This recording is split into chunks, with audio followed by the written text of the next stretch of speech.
우리 앞뒤 옆에 계신 분들과 인사 나누겠습니다. 저녁 드시고 오셨나요? 안 드시고 오신 분들은 배고파서 어떠신데? 영적인 이 배부름으로 육적인 이 배고픔이 해갈이 될지는 모르겠지만 해갈이 되나요? 안 되나요? 솔직하게 안 돼요. 그렇죠? 영적으로 은혜 받고 배부른 건 배부른 거고 먹긴 또 먹어야 되겠더라고요. 보니까. 그러니까 우리는 영과 육을 함께 가지고 있는 그러한 자녀들이라는 것이 사실 그게 맞는 거예요. 제가 예전에 안산에서 사역했던 그런 교회는 우리 손양원 목사님의 손자가 사역을 하고 계셨습니다. 물론 지금도 그곳에서 아직까지도 사역을 하고 계시더라고요.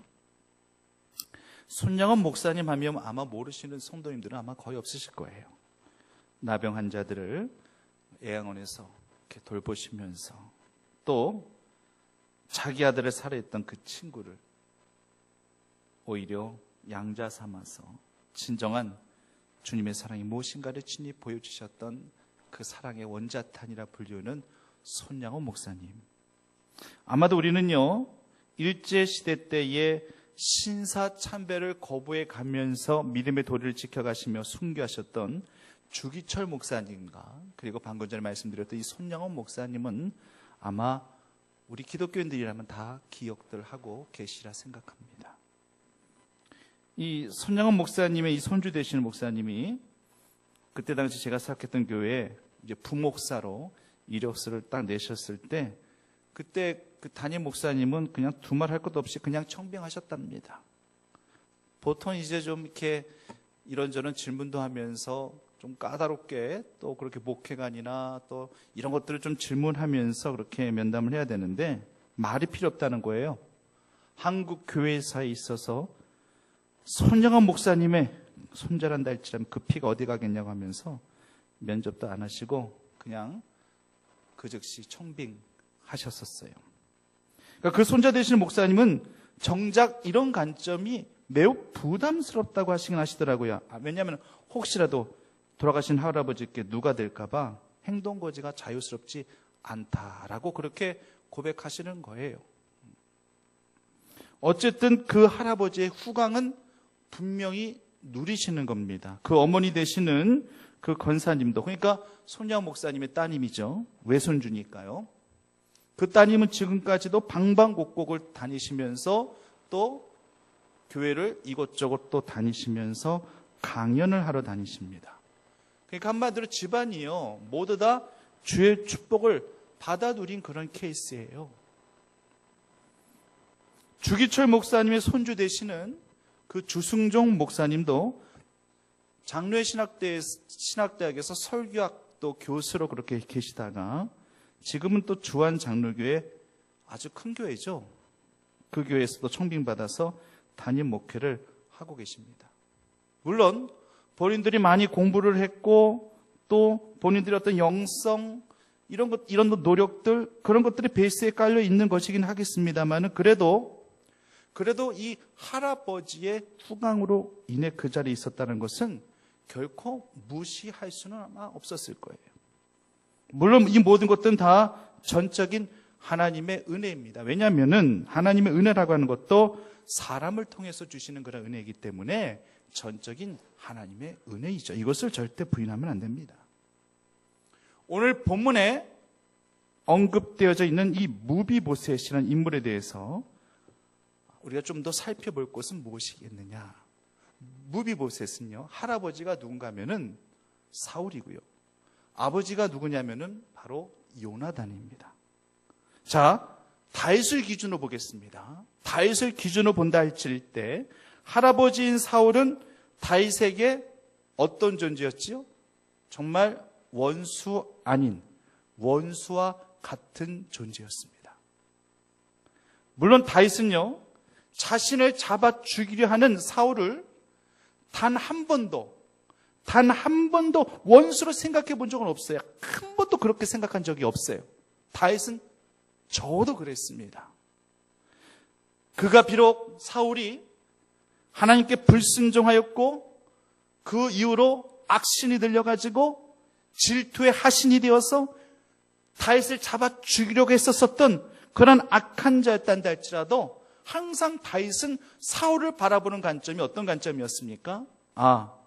사울은 하나님의 기름 부음을 받은 이스라엘 초대 왕이야. 내가 절대 결코 어떻게 할 수가 없어. 항상 그의 머릿속에는 항상 이런 생각뿐이었습니다. 항상 그래서 그렇게 자신을 잡아 죽이려고 해하려고 하는 그런 대상을 향해서도 항상 존중했어요. 이것이 바로 다윗의 영성이었습니다. 그러나 인간적으로 본단다 할지라면 참 연적이 될 수밖에 없는 그런 존재였죠. 그런 사울의 손자란다 할지라면 사실 곱지 않은 시선으로 무비보셋을 바라볼 수도 있을 거잖아요. 네 할아버지 때 내가 피해 다니고 피신하다 다니고 내가 얼마나 죽을 뻔했는지 알아? 네 할아버지 때문에 내가 다 이렇게 됐어. 이런 생각을 가질 수도 있는 거잖아요. 우리나라의 주권을 일본으로 넘기는 데 있어서 가장 앞장섰던 이완용. 우리는 많은 사람들은 그 이완용을 매국노라 부릅니다. 그 이완용의 후손이 열심히 공부해서 국가고시 합격했어요. 그래서 이제 나라 일을 할 수 있는 그런 자격이 주어졌는데 어떻게 이 사실을 알았는지 국가유공단체에서 들고 일어섰어요. 국회 앞에서 플랜카드를 내걸고 데모를 하기 시작합니다. 어떻게 우리나라를 팔아먹은 그런 이완용의 후손을 나라의 녹을 먹을 수 있게 하냐고. 안 된다고. 절대 안 된다고. 그렇게 그냥 한번 으쌰으쌰 하기 시작하니까 결국에는 여론에 떠밀려서 일을 못하게 됐어요. 나중에 그 후손들이 너무나도 억울해가지고 할아버지 그 묘에 가가지고 그 유고를 다 파냈다지 않습니까? 그렇게 한다는들 달라질 게 뭐가 있겠어요? 후손들 입장에서는 정말 억울할 수밖에 없는 거죠. 그들이 뭘 잘못했는데요? 할아버지 잘못 만난 죄 때문에 후손들이 그런 불이익을 당한다는 것 자체도 이것도 역시 불합리하다라고 봐야 될 것입니다. 그런데 현실은 충분히 그럴 수 있다는 얘기예요. 사울의 손자 무비보셋, 왕위에 올라 절대 권력을 갖고 있는 그런 다윗이 충분히 무비보셋을 내칠 수도 있었을 것입니다. 그런데 다윗은 그렇게 할 수 없어요. 많은 사람들이 이렇게 이야기하죠. 죄는 미워하되 어떻게 한다고요? 사람은 미워하지 말라. 그 일반론적으로 그렇게 이야기합니다. 죄는 미워하되 사람은 미워하지 말라. 근데 이게 말처럼 쉬운가요? 쉽지 않더라고요. 오히려 사람들은 거꾸로 합니다. 사람은 미워하되 죄는 미워하지 않아요. 보통은 일반적으로 다 그렇습니다. 근데 다윗은 정말 죄는 미워하였어도요, 사람은 미워하지 않았습니다. 그리고 더더욱 사울의 손자 무비보셋을 내칠 수 없었던 그 이유는 바로 누구 때문에요? 요나단 때문에. 요나단이 누구라고요? 무비보셋의 아버지. 이 요나단 때문이라도 결코 이 무비보셋을 내칠 수가 없었던 것이었습니다. 요나단이 아니었다면은 다윗은요, 이 세상에 존재할 수 없다는 것을, 내가 지금 이 자리까지 오를 수 없었다는 것을 다윗은 너무나도 잘 알고 있기 때문에 이 무비보셋을 품을 수밖에 없는 거예요. 억지로 품는 것이 아니에요. 자원함으로 품는 것입니다. 친구 간의 단순한 우정이 아니에요. 아버지와 아들, 이 부자 관계까지 다 끊어버릴 정도로, 다 포기할 정도로 이것 때문에 아버지로 인하여서 내가 죽임을 당할 수 있는 그런 상황 가운데 속에서도 요나단은 다윗을 보호해주고 도망치게 해주고 살펴주었던 거예요. 저는 이 사랑을 결코 친구 간의 단순한 우정을 뜻하는 필레오 사랑으로 그렇게 정의 내릴 수가 없습니다. 이것은 아가페 사랑이에요. 단순한 우정은 필레오입니다. 친구 간의 단순한 우정을 가리켜서 필레오라고 얘기합니다. 그리고 우리가 잘 알고 있다시피 아가페는요, 부모가 자녀들에게 베풀어주는 사랑을 아가페라고 하죠. 조건 없이 대가를 바라지 않고 베풀어주는 그러한 주님의 사랑, 부모가 자녀를 향해서 베푸는 그러한 사랑, 이 사랑을 가리켜서 우리가 아가페라고 이야기하지 않습니까? 그런데 다윗과 요나단의 이 우정과 사랑은 그저 필레오 사랑 그 차원에 머물러 있는 것이 아니에요. 특히 다윗을 향한 요나단의 사랑은요, 아가페입니다. 목숨을 건 사랑이었으며 그리고 그 어떤 대가를 바라지 않는 사랑이었습니다. 사실 이럴 수도 있는 거잖아요. 요나단이 다윗에게 이렇게 얘기하는 거예요. 친구야, 내가 너를 위해서 이렇게까지 아버지를 속이면서까지 너를 도와주었어. 나 아버지한테 이 모든 것들이 발각되면은 난 죽음이야. 난 그럼에도 불구하고 내가 너를 이렇게 도와줘서 네가 이렇게 살게 됐고, 그러니까 한 가지 부탁 하나 할게. 네가 나중에 왕위에 오르면은 내 자식만큼은 좀 거둬주길 바래. 내 자식만큼은 좀 책임져 주기를 바래. 사실상 이렇게 이야기할 수 있는 거잖아요. 그러면 대가를 바랬기 때문에 이것이 아가페 사랑이다 이렇게 말씀드리기는 힘들었을 거예요. 근데 요나단은 그런 거 없습니다. 단지 다윗과 자기 자신이 세운 그 언약과 맹세가 늘 변함이 없기만을 바랬던 것뿐이에요. 다윗에게 있어서 무비보셋의 할아버지 사울은 원수 아닌 원수였다면 무비보셋의 아버지 요나단은 평생 은인일 수밖에 없었던 그런 사람입니다. 다윗은 은혜를 마음에 새기는 사람이었습니다. 원한은 흐르는 물에 흘려보내고 은혜는 마음에 새길 수 있는 그런 자가 되시기를 바랍니다. 자, 이제 무비보셋은요, 이제 완전한 고아가 됐어요.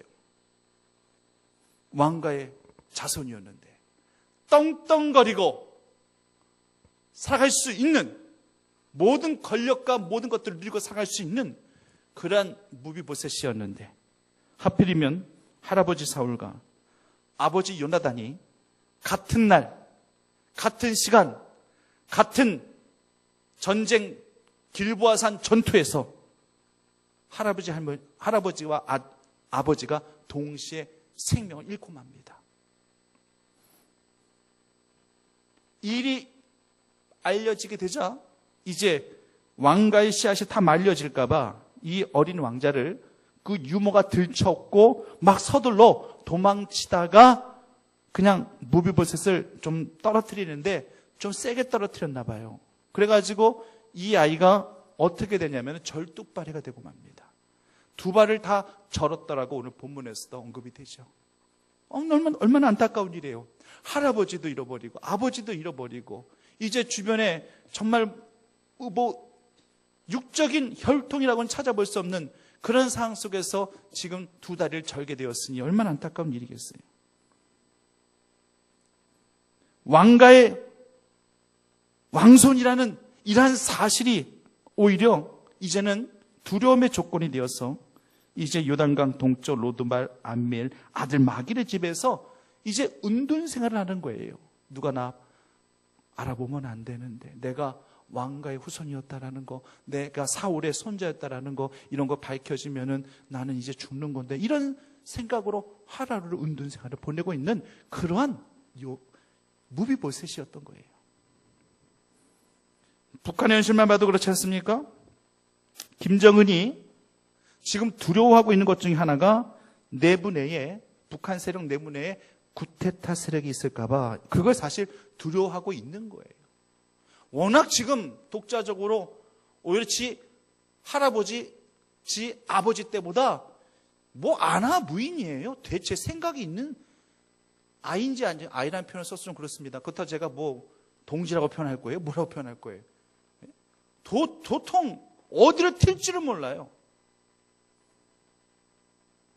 그러다 보니까 북한 세력 내에서도 이제 드러나진 않지만은 반대급부적인 그런 이 사람들이 세력화되어질 수 있는 그런 요소들이 많이 있는 겁니다.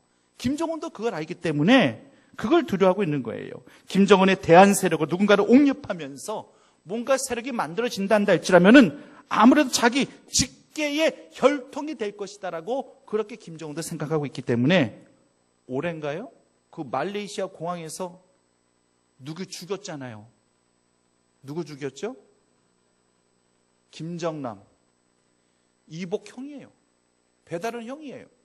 그러니까 똑같은 그런 형제죠. 배다른 형제죠. 여성 2명 딱 시켜가지고 그렇게 독사를 시켰지 않습니까? 아주 무서운 저 세력들이에요. 조금이라도 걸리적거린다면 이복형이라도 독살시키는 거예요. 또 몇 주 전에 뉴스를 보니까 김정남의 아들이 있잖아요. 김한솔이라고. 이 김한솔을 또 암살하기 위한 요원들이 중국에서 그도 어떻게 적발돼서 체포되었다라는 그러한 보도도 들려졌어요. 그러니까 뭐겠습니까? 아예 씨를 말려버리겠다는 얘기예요. 절대 권력을 갖고 있던 김정일의 아들로 태어나고 손자로 태어나면 뭐 하겠습니까? 그것도 권력 갖고 있을 때지. 권력을 배다른 형제에게 다 빼앗기고 나니까 김정남은 그렇게 타지에서 독살되어지고 그 아들은 또 지금 또 발각될까 봐 숨어서 두려운 가운데 지금 살아가고 있는 지금의 현실이지 않습니까? 북한의 현실이 좀 그렇지 않습니까? 본문의 상황도요, 이렇게 충분히 흘러갈 수 있는 그런 상황이에요. 하지만 다윗이 그렇게 합니까? 절대로 이렇게 안 하죠. 요나단의 아들 무비보셋을 극진하게 대접합니다. 극진하게 섬겨주고 있습니다. 무비보셋은 두 발도 절고 의지할 그러한 가족이라고는 할아버지도 없고 아버지도 없고, 그래서 오죽하면은 타인의 집에 얹혀서 근근히 살아가고 있어요. 그래서 오죽하면 자기 자신을 그 다윗 왕 앞에서 자기 자신을 뭐라고 고백하고 있는가 봤더니만 오늘 본문에 보니까 죽은 개라고 고백하고 있어요. 나같이 죽은 개. 오늘 8절 이하 말씀, 다윗에게 절을 하면서 그가 하는 얘기가 뭐냐면은 종이 무엇이기에 왕께서 죽은 개 같은 나를 돌아보시나이까. 그렇게 자기 자신을 이런 식으로까지 솔직하게 표현하는 거예요. 그렇게 죽은 개같이 나는 그렇게 살았습니다라는 것을 솔직하게 고백하고 있는 거예요. 그러니까 그만큼 얼마나 자신이 비참한 이 현실 속에서 하루하루를 살아가고 있는가를 솔직하게 고백하고 있는 거예요. 그런데 다윗은요, 외적인 조건 묻지 않고 그를 안심시키며 오히려 그 할아버지, 그 사울이 갖고 있었던 이 기브아 땅을 그냥 도로 그냥 이 무비보셋에게 주고, 가장 중요한 것은 자신의 식탁에서 함께 밥 먹게 합니다. 이게 놀라운 일 아니에요? 그 9장 5절 말씀에 보면은 그를 데려오니 이 매우 귀중한 단어입니다. 데려와서 한쪽 구석에서 그냥 밥 좀 줘서 먹여 보내라 뭐 이런 게 아니라 왕의 식탁에서 함께 겸상하게 하는 게, 겸상하게 하는. 왕과 겸상을 한다는 것이 쉬운 일이겠어요? 나라의 큰 공적을 나타낸 영웅이나 위인들도 왕과 함께 겸상을 한다는 것이 쉽지 않은데, 무비보셋은 나라를 위해서나 다윗을 위해서 한 건 아무것도 없잖아요. 그저 아버지 요나단 때문에 받아 거저 누리는 은혜예요. 뭐 청와대에서 김덕신 목사 오십시오, 문재인 대통령과 같이 식사 한번 같이 하자고 대통령이 부르십니다, 이런 날이 오겠어요?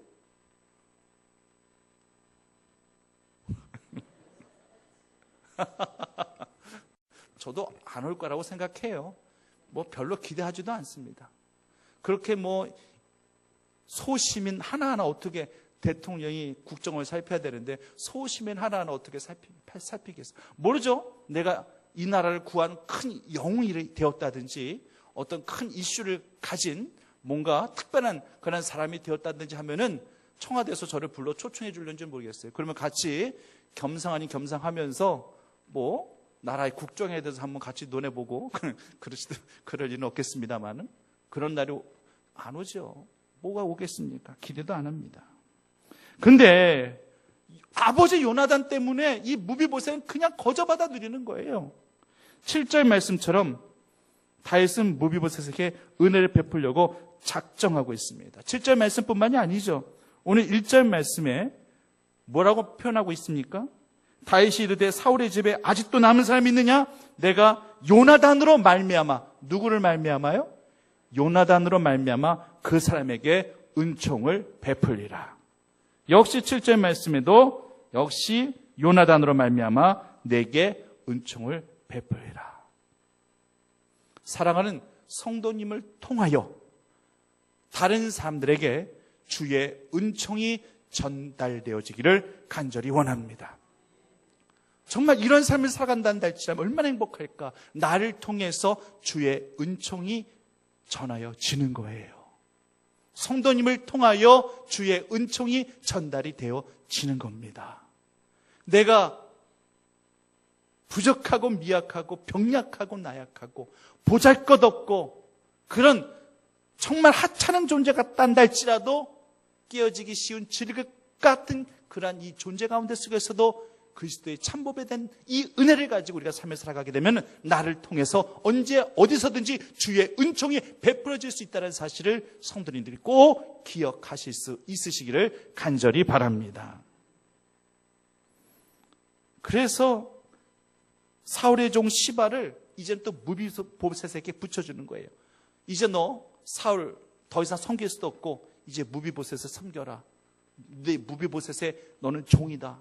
그리고 또 재산권도 다 주지요.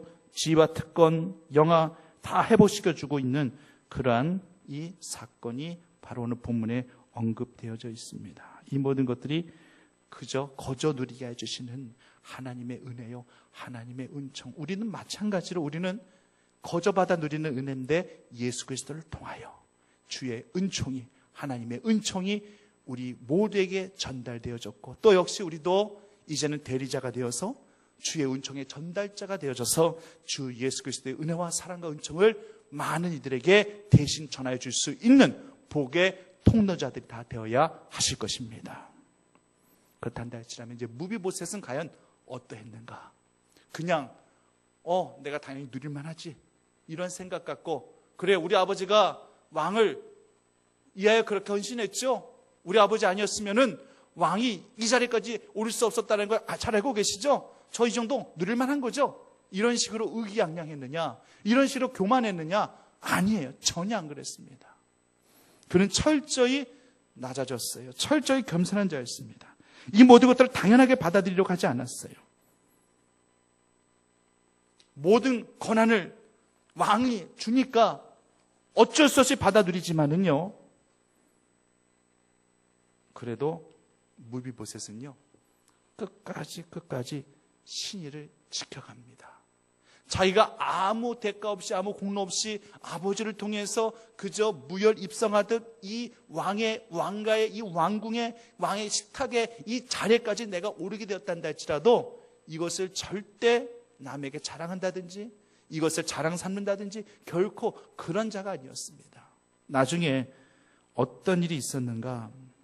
이 사무엘하 19장 말씀에도요. 이 무비보셋에 대한 이야기가 나오는데 나중에 이 다윗의 아들 중에 압살롬이라는 이 아들이 있습니다. 이 압살롬이 반역을 해요. 반역을. 한마디로 구테타를 일으키는 거예요. 아버지 다윗을 끌어내리고 자기가 왕이 되겠다는 얘기예요. 그러니까 참 이때 당시도 이 아버지와 아들의 이 왕위를 놓고서 찬탈을 벌이는 한마디로 이거는 하극상이죠. 아버지 다윗이 어떤 왕이었는데 어떻게 아버지 다윗을 끌어내리고 세력을 만들어가지고 구테타를 일으켜가 자신이 왕이 되려고 합니까? 그래서 결국에는 막 다윗이 자기 아들 때문에 막 도망다니잖아요. 피신당하잖아요. 다윗은 그런 삶을 많이 살았습니다. 나중에 아도니아도 그렇고 여기 지금 압살롬도 그렇고 아들들 때문에 막 피신다녀요. 마하나임으로도 피신다니고 이것저것으로 막 피신다니는 거예요. 그러니까 다윗의 삶이 참 기구했어요. 어찌 보면은요. 처음부터 왕이 되기 이전에는 누구에게 쫓김당했어요? 누구에게 피해 다녔어요? 사울에 의해서 그렇게 쫓김당하고 피신당하더니만 왕이 돼서라면 뭔가 좀 편할 줄 알았는데 아니요. 이제는 또 아들들에 의해서 또 그렇게 쫓겨당했고 그렇게 피신을 당하는 그런 삶을 산 인물이 바로 다윗이었습니다. 이때에 쩔뚝발이었던 이 무비보셋도 이제 다윗이 피신을 가야 되니까 자기도 이제 왕과 함께 떠나려고 나귀를 이제 딱 준비를 해뒀었어요. 근데 아까 무비보셋에게 붙여주신 그 종이 있지 않습니까? 그 시바라는 종. 이 시바라는 종이 이 무비보셋을 속여버리고 혼자 나귀 타고 도망가 버린 거예요. 하여튼 간신배죠. 간신배. 그죠? 자기 혼자 살겠다고 이 다리를 절어가지고 제대로 도망갈 수도 없는 당연히 나귀가 이 무비보셋에게 있어서는 절대적으로 필요한 거잖아요. 근데 그 나귀를 자기가 타고 도망가 버려요. 그래도요 그 종시바 원망하지 않습니다. 저주하지도 않고요 원망하지도 않고요. 무비보셋은요 왕궁에 남아서요, 타의 양을 위해서 자신이 할 수 있는 일들을 찾아서 성실하게 그렇게 행했습니다. 19장 24절 말씀 보면은요, 제가 대신 읽겠습니다. 이런 말씀이 있어요.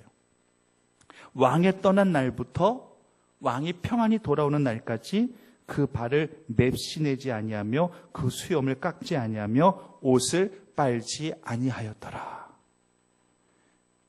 그것은요, 왕이 다시금 나도 같이 왕을 따라가기를 원했지만 지금 종이 그렇게 자신을 속이고 그 나귀를 타고 가버렸기 때문에 자기는 어떻게 할 도리가 없어요. 그래도 자기는 이 왕궁에서 다윗을 기다리는데, 지금 다윗도 지금 이렇게 아들에게 쫓겨가지고 이렇게 피신하면서 얼마나 힘들게 힘겹게 삶을 살겠는가 생각하면서 그 다양을 위해서 역시 자신도 옷을 빨지도 아니하고 수염을 깎지 아니하며 그 고통에 함께 참여하고자 하는 그런 마음이 바로 우리 무비보셋에 있었다고 하는 것입니다. 마치 무비보셋이라는 행동은 마치 부모가 상을 당했을 때에 자식들은 어떻습니까? 자식들도 이런 식으로 수염을 깎지 아니하고 옷을 빨지 아니하고 그 아버지의 그 장래에 그대로 응하는 것과 같은 그러한 모습 그대로가 자연스럽게 비춰지는 거죠. 왕의 고통에 적극 동참하겠다라는 그러한 충성심의 표현이 바로 드러나게 되어지는 것입니다. 다윗이 자기에게 베풀어준 은혜 잊지 않겠다라는 얘기예요. 다윗이 고통당하면 나도 함께 고통을 당하겠다라고 하는 것입니다. 사랑하는 성도님, 은혜라고 하는 것은 바로 그렇습니다. 내게 베풀어 주신 은혜를 내가 늘 기억한다라고 하는 것은 내게 은혜를 준, 내게 은총을 베풀어 준 그 영혼이 힘들고 어려울 때에 언제 어디서든지 그 영혼을 위해서 또 대신 은혜를 갖기 위해서 내가 할 수 있는 헌신이 무엇인가를 그 영혼에게 베풀어 주고 보여줄 수 있는 것이, 이것이 바로 은혜를 베풀고 은혜를 갚는 그러한 행위임을 우리 모두가 기억해야 할 것입니다.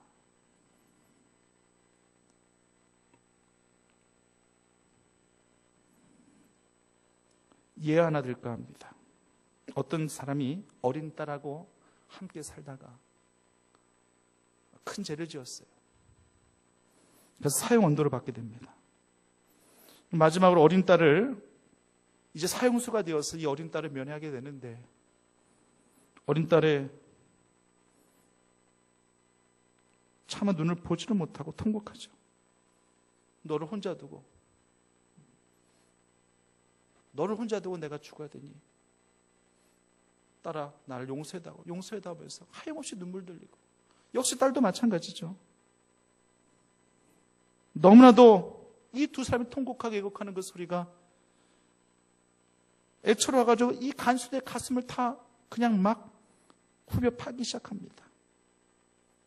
어떻게 사형이 언도되어지냐면은 종소리가 울리면은 그것을 신호로 하여 이제 교수형을 받게 되어 있어요. 근데 그 종을 치는 종치기 노인을 그 전날 저녁 때에 이 딸이 찾아가서 서연을 하면서, 할아버지 내일 아침에 그 종 치지 마세요. 할아버지가 종을 치시면 우리 아버지가 죽어요. 할아버지 제발 우리 아버지 살려주세요. 네? 제발 우리 아버지 살려주세요. 근데 종 치는 할아버지가 무슨 권한이 있겠어요? 미안하구나 같이 울면서, 그런데 나는 이거 안 칠 수가 없단다. 미안하구나 내가 종을 안 치면 나까지 살아남을 수가 없단다. 미안하구나 할아버지도 함께 흐느끼면서 웁니다. 마침내 다음날 새벽에 밝아왔어요. 아침이 밝아왔어요. 이 종치기 노인은 정말로 무거운 발걸음으로 종탑 밑으로 갔어요. 그리고 정말 종치기 싫었지만 칠 수밖에 없는 그 상황에서 줄을 힘껏 당기기 시작했습니다. 그런데 아무리 힘차게 줄을 당겨봐도 종이 울리지가 않아요. 있는 힘을 다해서 잡아 당겨봐도 여전히 종소리가 울리지 않아요. 그러자 사형 집행관이 뛰쳐 들어왔습니다. 아니 노인장 시간이 다 되었는데 왜 종을 울리지 않는 것입니까? 그러자 종치기 노인은 아니에요. 아무리 이렇게 당겨도 종소리가 안 납니다. 아니 종소리가 안 난다는 게 이게 말이 되는 소리입니까? 그럴 리가 있습니까? 집행관이 자기가 직접 줄을 당겨봤더니만 정말 종이 울리질 않아요. 어떻게 된 일인가? 종탑 위로 다들 올라가 봅니다. 거기서 소스라치게 놀라지 않을 수 없었던 그 장면. 종의 그 추에는 가엾게도 그 피투성이가 되어 죽어 있는 소녀 하나가 매달려서 자기 몸이 종에 부딪혀 소리가 나지 않게 한 거예요. 그래서 아버지의 목숨을 대신해서 죽은 이 소녀의 효성에 감동해서 그 사형수 형벌을 면해 주었다라는 그런 이야기가 전해지고 있습니다. 결국에는 아버지를 위해서 이 딸이 대신 희생을 당한 것이죠. 물론 전에 내려오는 그런 이야기지만은 우리에게 또 시사해주는 부분들은 분명히 있으리라 생각합니다. 진정한 사랑, 진정한 헌신, 은혜를 갖고자 하는 그런 마음, 우리가 이 세상 살아가면서 모든 이들에게 이 같은 그러한 마음으로, 심정으로 상대방을 바라본다 할지라면 용서 못할 것이 뭐가 있겠습니까? 이해하지 못할 것이 뭐가 있겠습니까? 용납하지 못할 것이 뭐가 있겠습니까?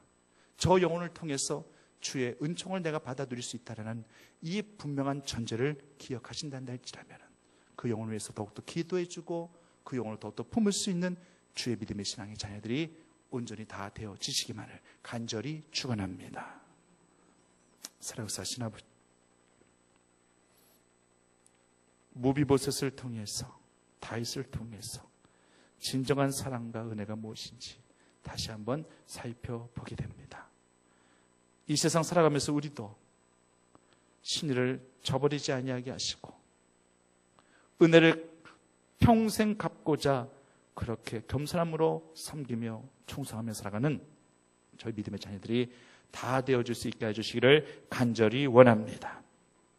주님을 그렇게 모시고 섬겨야 되는 거 지극히 맞습니다. 역시 택함받은 우리 주의 자녀들을 향하여서도 설령 내가 이해하지 못하고 납득하기 힘들고 공감하기 힘든 그런 부분들이 있단다 할지라도 주의 넉넉한 사랑으로 그 모든 것들을 품에 끌어안고 이해하려 하는 그러한 이 다윗과 같은 마음, 그리고 이 무비보셋과 같은 그러한 이 충성과 헌신의 마음들이 우리 모두에게 충만케 인도하여 주시옵소서. 하나님께서 늘 함께 하실 줄 믿고 고백하오며 예수님의 이름으로 기도드립니다.